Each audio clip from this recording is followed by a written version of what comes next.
Hello everybody and welcome, I'm Christo and this is a new campaign I'm going to do as Jarl Helger of Sealand, of House Aarhus. So, which is our house, by the way. I've decided. Our house. And what I'm going to do in this campaign is just kind of give you the cliff notes, basically. My voice is not superb.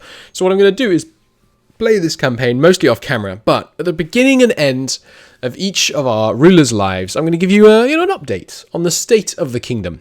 I think that could be quite fun.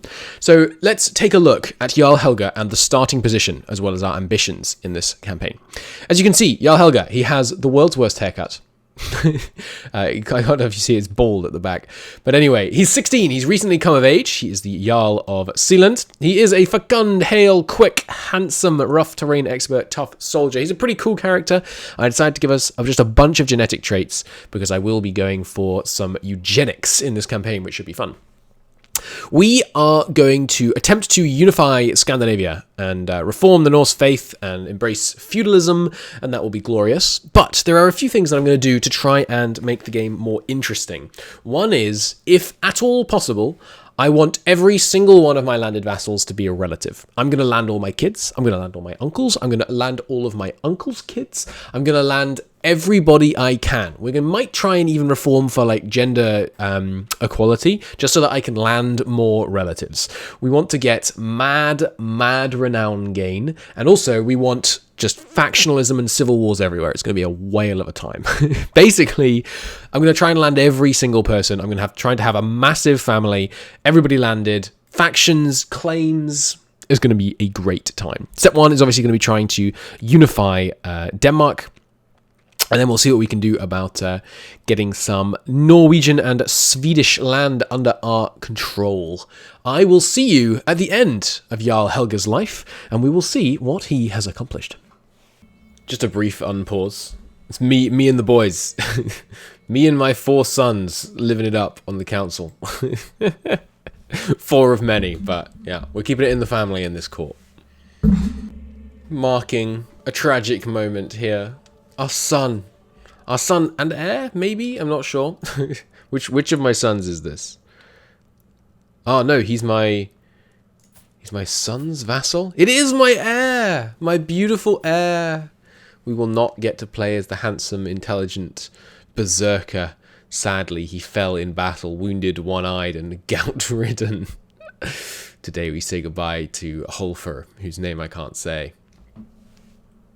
It finally happened.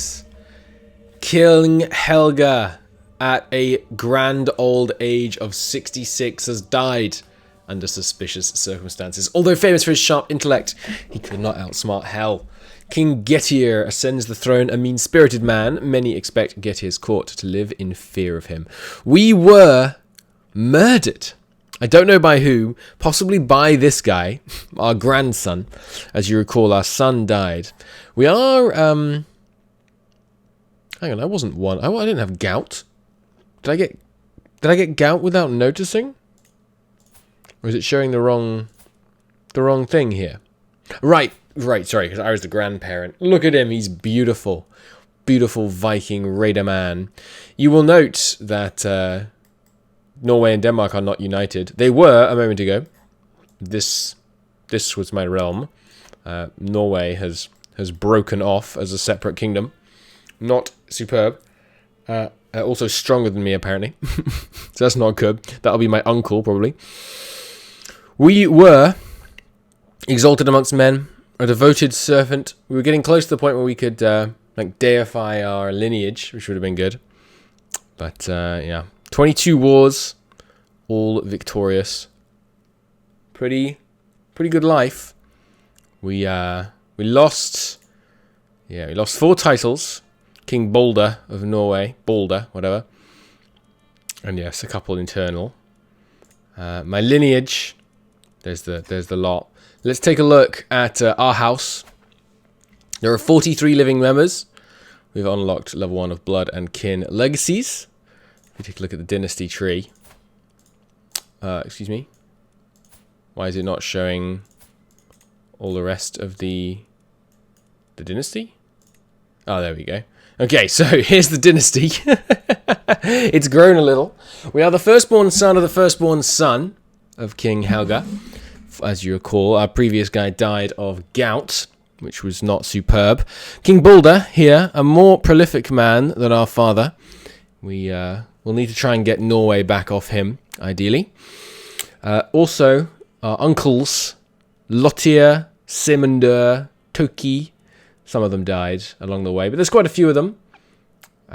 We have a fair amount of renown being gained. We now have 2 kings and 4 dukes by marriage and 1 king by marriage. Our daughters and granddaughters are being married off around the world to try and spread the glory of our house. It's a pretty good guy that we're playing now. Oh, sorry, that's our father. Never mind. He's less good. Oh god, he's not very good at all. We have a scar, a wound. We had a severe wound just a second ago. We're on a drinking binge. We have divine protection. Cool. Plush and exotic carpet. Risky experimental poisons. And a devotee of Freya. We should pick a lifestyle. We've already got a couple of intrigue ones. He's dreadful and dark insights. Oh god. Well, we might want to do... I mean, we already have it. So we should torture some people to try and get some intrigue and prowess out of that. I don't think I really want torturer, though. I mean, we need to have kids urgently. We're only 22. Our wife is 50 and in jail, okay? I think we should basically always take groomed to rule. And even... we might want to even go down here. Like, some of these are good. But I think we probably just take Groom to Rule first, and then maybe do some August stuff. Getting some prestige could be nice. But yeah, Groom to Rule seems like a no-brainer. I think you want Groom to Rule, and then maybe a bit of Seducer might not be too bad. So we can try and do some seductions, get some kids going. But yeah, we're gonna go with family first, and we will go foreign affairs focus. No, family focus. And yeah, the first one we'll be taking there is likely to be that. So our wife is obviously unsuitable for such a post. She is our prisoner, so I could torture her. Oh, we've already tortured her. Jesus. She's a lunatic, and she was, yes, recently tortured. So we can't torture her for 3 years, but we will probably get her dead that way. I don't want to spend... oh, I was going to say I don't want to spend renown, but we can actually divorce her. All family members of her lose opinion of me. Doesn't matter. So I've tortured, divorced, get her out of here. So, new marriage. We have Fecund, Comely, and Hale. Nice trio of traits. We're also a little bit of a drunkard, like our grandfather. Here's someone, a fecund, comely, quick lass. She's deceitful, arrogant, ambitious, and compassionate. She's Norse. She's got nice intrigue, which will complement with ours. Yeah, I think she looks pretty good, but let's just take a look. There's a beauty. Sorry, pretty. Beautiful is the next one up. No, I think we're not going to get someone better than her. Let's go. She's obviously 25, tiny bit older than you might normally go for, but that's okay, because we're going to be able to get concubines and stuff. So, I mean, the main conflict is obviously... can we take down Norway here? We presumably... I mean, I have a claim, right? I mean, is that still how that works? I don't have a claim? He has a claim on Denmark. I don't have a claim on him? Come now. Well, I guess that's going to have to be like our kingdom invasion war, which is going to cost us 200 prestige as a base. But I will find a way to reunite the kingdom. We raised many runestones. We built up some stuff in here, which is currently disabled. Okay. We've expanded out our levies and our retinues, our men-at-arms. Presumably you don't have any men-at-arms yet? No, you just get given a whole bunch all of a sudden. Okay, fair enough. They also have a bunch of allies, which could be troublesome. Although some of them are in our realm, so that won't be too much of an issue. But yeah, to this guy's aim. What's our name again? Getir. Today we're going to try and get... get it. Get it. We're going to try and get the kingdom, the Empire of Scandinavia established, and probably we're going to. Oh god, we're pretty stressed. Let's indulge in drink. Well, no, because we need the prestige. We're going to. Where's it gone? Yeah, we're probably going to adopt elective succession. I don't know if that actually gets rid of the whole Gavelkind problem. I don't think it does, but we'd rather be elective. Even though this guy was actually the guy we wanted to play. But we are currently a sinner, which is not great. Because of our torturing ways, probably. But at least we're established on prestige. And yes, our house has got up to insignificant. And 5 renown a month. Pretty good. Pretty good. Another potential goal for this life, if we manage to get the empire established, is getting our dynasty into some king spots over in the British Isles. I don't want to own the British Isles, but getting some kings for renown would be nice. But yeah, that's my grandfather's life and legacy. He was pretty great. He subjugated Sweden. He picked off the little people in Norway. He unified the Kingdom of Denmark. King Helger, rest in peace. King Getir, let's see what we can do with him. Well, that did not take long. We lasted for 2 years. We achieved nothing. I am now a 7-year-old girl. Oh, crap. In the bright side, dying has actually increased our renown. Yeah, we lost 1 title. Oh, God. We lost Sweden. Oh, God. We're now the smallest of the 3 realms. Crap. And, please, give me a claim on Sweden. Oh, okay, thank God. We have a claim on Sweden, at least. I was going to say, because we can only invade 1 per lifetime. Language, the ease of youth. Yes, I will dedicate all my time. We're learning languages. We learned Sami, the Northern language. Cool. And perhaps I should send a letter. No, that's okay. Oh my God, I can't believe we're freaking 7. Oh dear. Alright. We're currently on intrigue focus. Let's switch to diplomacy. And who is educating me? Educate child. Someone with good stats. I assume that still matters. Sure, my personal champion, bodyguard, a hunting berserker, a brave man. That sounds like a good one to raise us. We are fecund, that's good. Oh, sorry, it should be paused. Yes, I will ransom whoever you like. That's fine. We have a fair amount of money. Got a whole... Oh, God. Okay, this lady, she hates us, but mostly because I hold her de jure duchy. Oh, wait, why do you hate me because I hold the de jure duchy? I meant to hold the duchy. Ah, because I also hold this jarldom up here. Okay. Well, who's in here? Do I hold any of these directly? Yes, this one. Okay. I have a half brother. Why didn't this guy inherit? Oh, he's not in my dynasty. Okay. Well, let's look for dynasty members that I can give this place to. I knew this would happen, you know, all total chaos, because we're giving so much land to dynasty members, but here's a bunch of our dynasty members. So you, 23-year-old, son of this guy. If I land him and he inherits that, he would leave my kingdom. Is he the firstborn son? Yes. All right, so his like last-born son, this little 3-year-old guy. I'm stealing your kid. No? He has to be in my court to give land? Who in my family is in my court right now? This guy. Okay. Congratulations. You get this land. You get this jarldom. And the two holdings. Congratulations. Wait, what? Oh, right, okay. I thought I made him independent then. Okay, does that mean you chill out? Is that what you wanted? No, it's just that you want my duchy. Okay, well, get over it. Right, and it's male dominated. So this is a woman, right? Is that a woman? No, that's a man, apparently. Okay. No offense to this guy. No wonder he doesn't like me, right? Yeah, 3 powerful vassals expect council positions. Alright, spy master. Oh, Christ. Well, it's going to be this guy. Who's, I mean, you know, he's not a big fan of me. I'll give him a gift. Now he likes me at least some. Marshal? Sure. He doesn't have to like me. to be my marshal. Give me more control. And yeah, you just keep working on development. How is the development going? We're up to 7 in the capital. That's pretty good, I think. Yeah, no available spouse, obviously. Beautiful spinning top has low durability. Right, yes, let's take a look at our inventory here. We've got a bunch of weapons that we don't need. Weapons-wise, I think I'm happy with this. The extra raid speed's quite nice.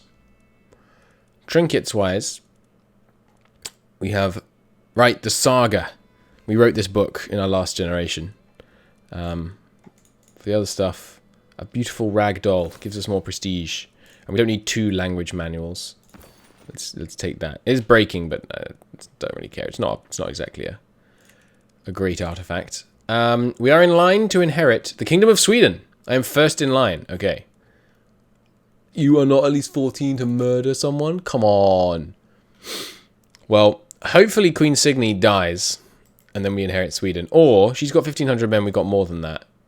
My armies are raised. Yes, good point. We're going to go home. We're going to try and claim Sweden. But, oh god, this campaign has suddenly gone to hell. We'll see if I can turn it around. Briefly unpausing the recording. Apparently they don't like being ruled by a little girl. I mean, I don't know why. At least I'm not a torturer like my dad. So we're going to have to put them in their place. Alright, I'll be real with you. It's not going great. We were just deposed. I beat that first rebellion. I beat the first rebellion. It was going so well for a second there. We beat the first rebellion, but then Finland also declared war on us during the rebellion, which is a complete disaster. And then as I was killing Finland's army, they ticked over to 100% from occupying the war goal. And then there was just this one dude. He escaped from my dungeon because we'd imprisoned him after the previous war. He escaped from the dungeon, and so I tried to put him back in, and I was sieging down his stuff, but then he went and sieged down my stuff, and then he captured us. So my sister, she's still around, right? She was my half-sister, I think. Must have been one of this guy. Is it her? Yeah, I mean, here she is. There's the character that we were just playing. She's 16, recently came of age, matrimonially married to this giant man. So I guess we'll try and like land her or something. But now we're back down to being 8. We came of age literally like 30 seconds ago. Oh, Jesus. Okay, so, but we are still the king, so that's good. We've lost a bit of land, and we're no longer even the cultural head. Oh, Christ. Oh, you kidding me? Are you kidding me?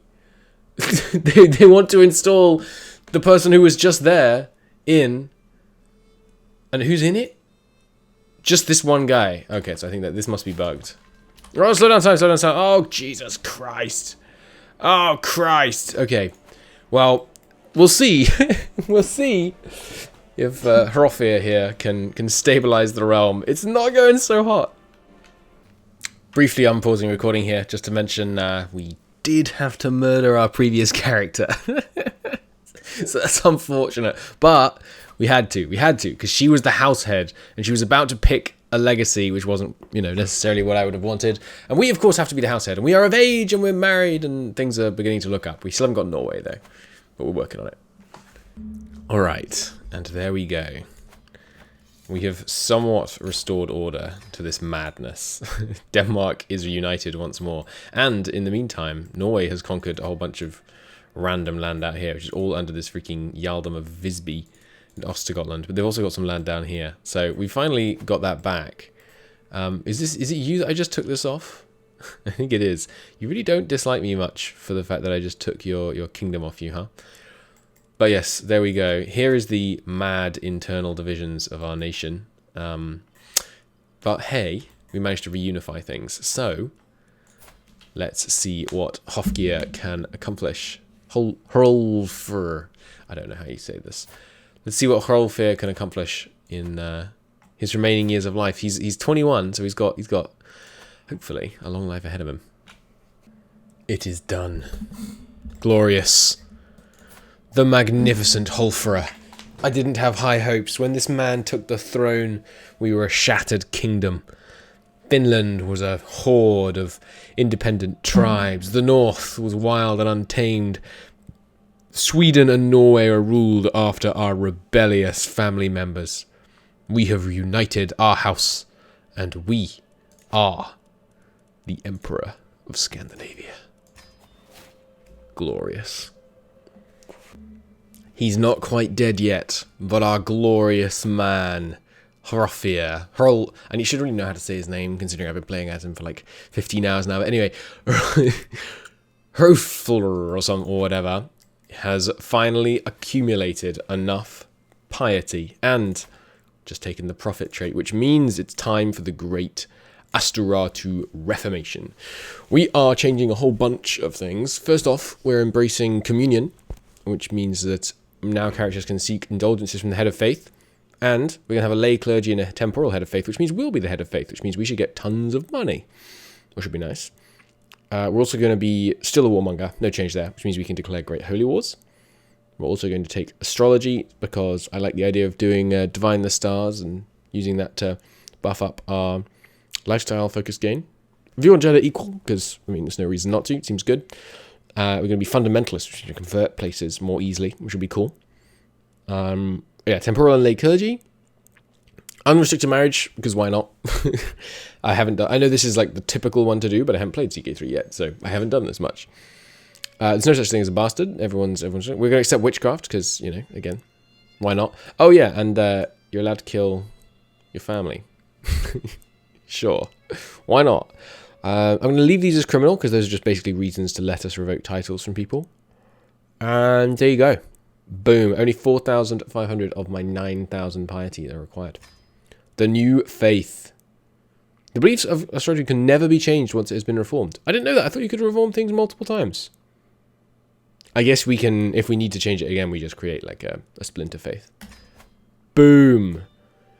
Old Asturatu holds all of our provinces.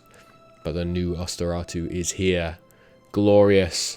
Oh, and now I can consecrate my bloodline as well, because I am a religious icon, and we are an organized faith. Perform the ritual rites, which means our faith gets, we get an extra level of splendor and 1,000 renown.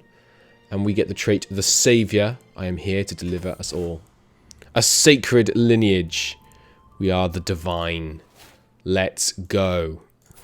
This guy is a freaking baller. He's 85. His health is a little bad. But look at him. Look at him. He's whole of body, he's athletic, he's healthy, he's focusing on medicine, and he has an iron constitution. This guy is a legend. And you can lose so much stress with Vengeful. All you have to do is murder people. It's great. This has been a good life. And I am happy to know that we have now reformed. Which means, actually, we can go to tribal authority. Yeah, we can pass absolute tribal authority. And then I think we can become feudal. Yeah. We're going to become feudal already. Nice. We have absolute tribal. We're distinguished. Yeah, you can say that again. We've been a living legend since we were like 32. We have, 5 development. We actually have 12. Feudal ways. A new era. The old ways have served us well, and we will always have as Emperor of Scandinavia. I've decided we must adopt feudalism. Long live Scandinavia.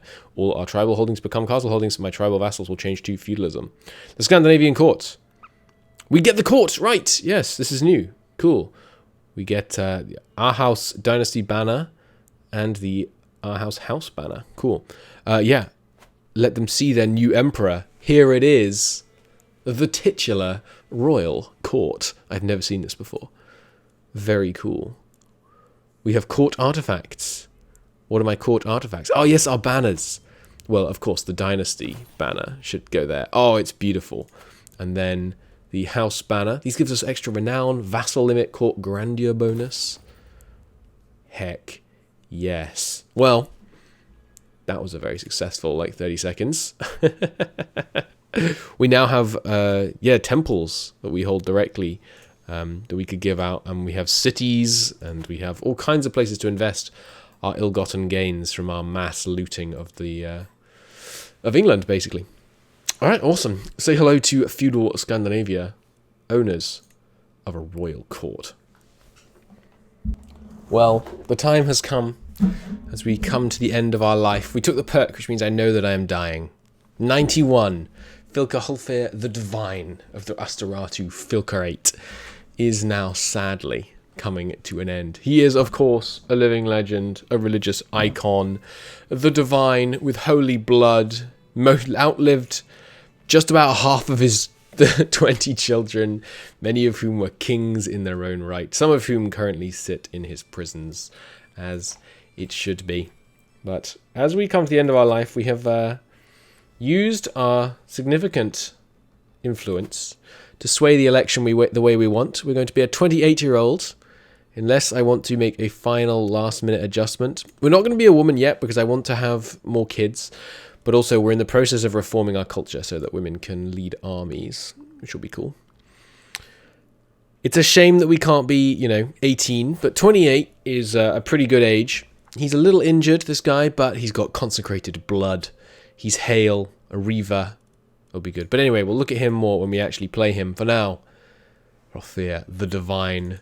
How many kills have I got? Can you not see the number of kills? Well, he killed quite a few people. He had a good life. He had 4 wives. And a whole bunch of concubines, which currently includes this lady, my granddaughter. Just normal CK3 stuff going on here. And, the heir, where do we actually make him king of? He's king of Finland, right. It's actually the king of Finland that's inherited twice now. That's cool. We are going to lose our capital due to a Confederate partition, which is pretty annoying, so we're going to work on that. But, all in all, pretty good king. Pretty good king. I enjoyed playing as this dude. He's had a good life, but now tragically it must come to an end. He's left the dynasty substantially with substantially more legacies. Our blood is strengthening. I did not take octogenarians because I used, but we'll take that next probably, so we can live a bit longer. But yeah, he's a cool man. He lived a good life. The dynasty is up to 331 living members, and the first cadet branch is started, so that's cool.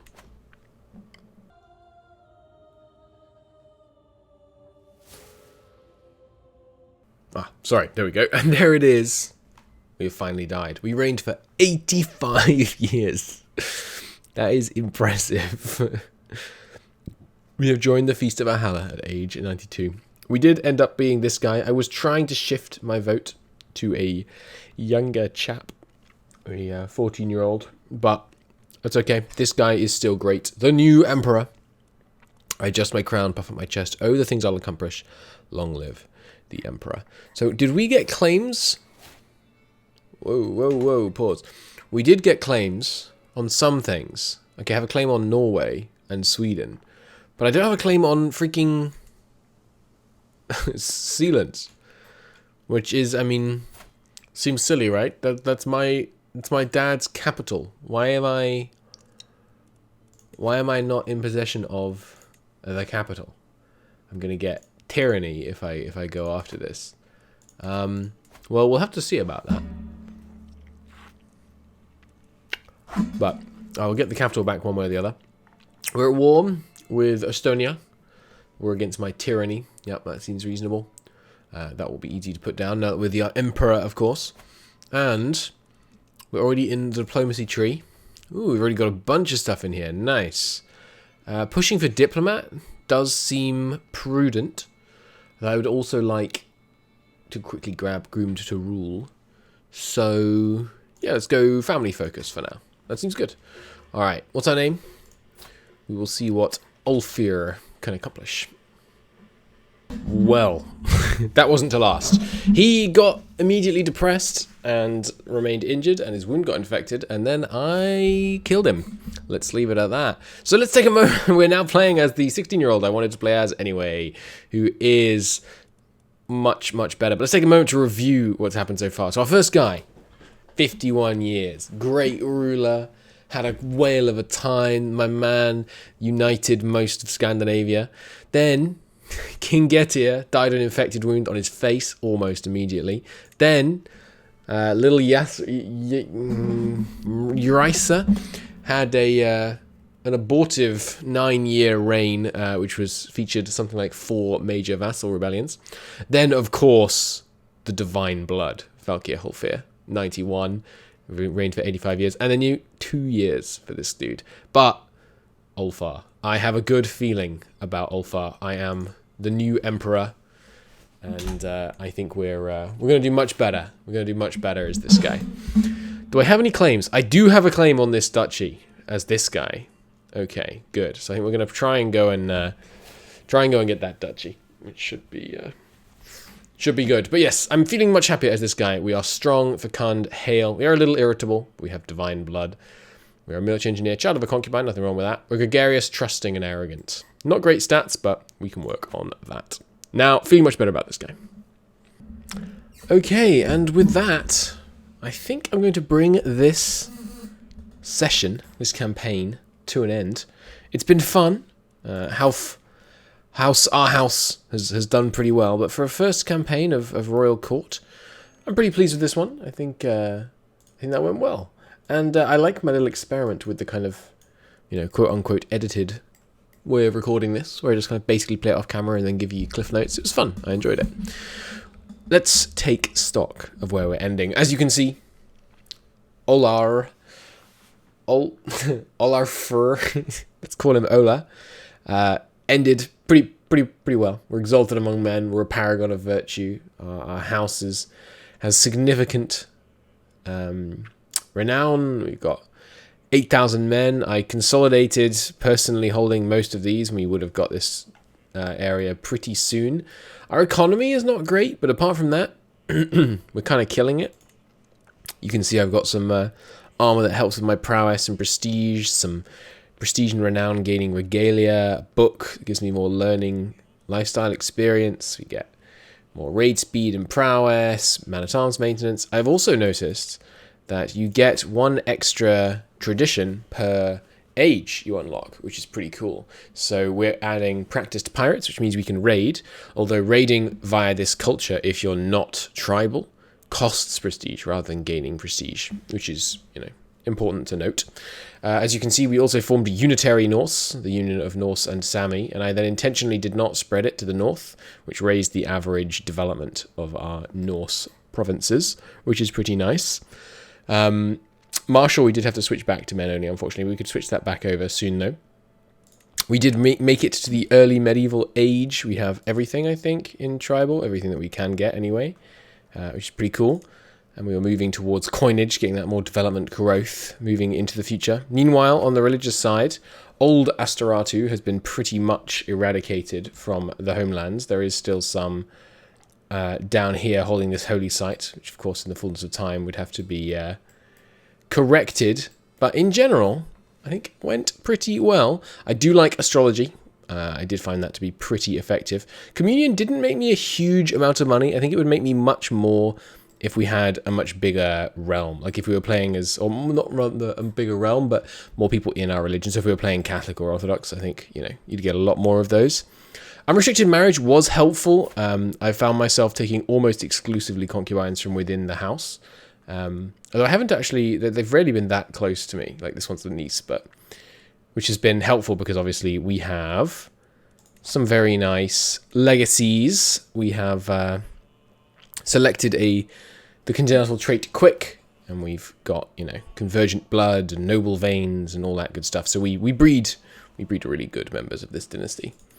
But yeah, it was good fun. I enjoyed that. Let's take a look at our characters. How can I do that? Oh yes, and here's our court, by the way. We've got our banners hanging, and I turned my first coat of arms into a what do you call it? A symbolic coat of arms rather than a real one, which is nice. We're displaying some of our books in the corners. It's pretty fun. What else is worth having a look at? Yeah, I mean, our vassals love us. We're very, very popular, as you can see. The only one that doesn't like us is in jail, and that's the owner of this province. We have these guys being very happy with us, despite the fact that some of them aren't on our throne. As you can see, our internal borders they're not perfect, but they're not too far off, and they're at least relatively evenly split. Sweden is quite large, but we have forced them to take partition.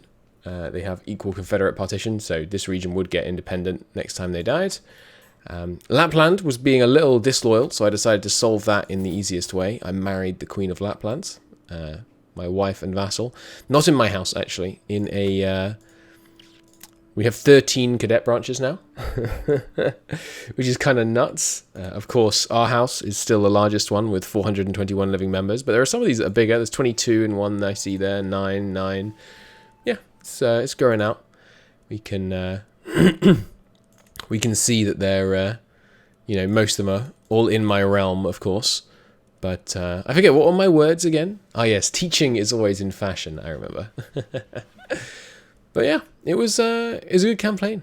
I enjoyed this. It was a good one. I hope you enjoyed watching it. I think for my next campaign, I might try playing as the Byzantines, because I think they have an obvious... Like, what I'm thinking now is, like, I really like the things in CK3 that are, like... I know it's a like a lot, but like longer-term goals. So building up your house's legacies is a very clever way of making it so the game remains enjoyable as it goes on, because it's not just like you die and you're all the way back to the beginning. You've made progress in legacies, and now you can also make progress in items and things like that.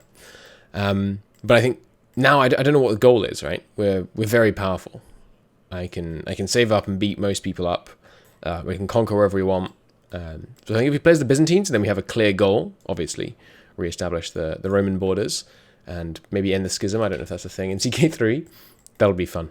But yeah, I hope you enjoyed it. I hope you enjoyed this look at Royal Court. I can't remember if I published this, if I will. No, I can't remember. I haven't decided if I'll publish this before or after Royal Court goes out, but probably after, so that I can make sure I can make review statements like this one. I think this is a cool DLC, and I think CK3 is fun.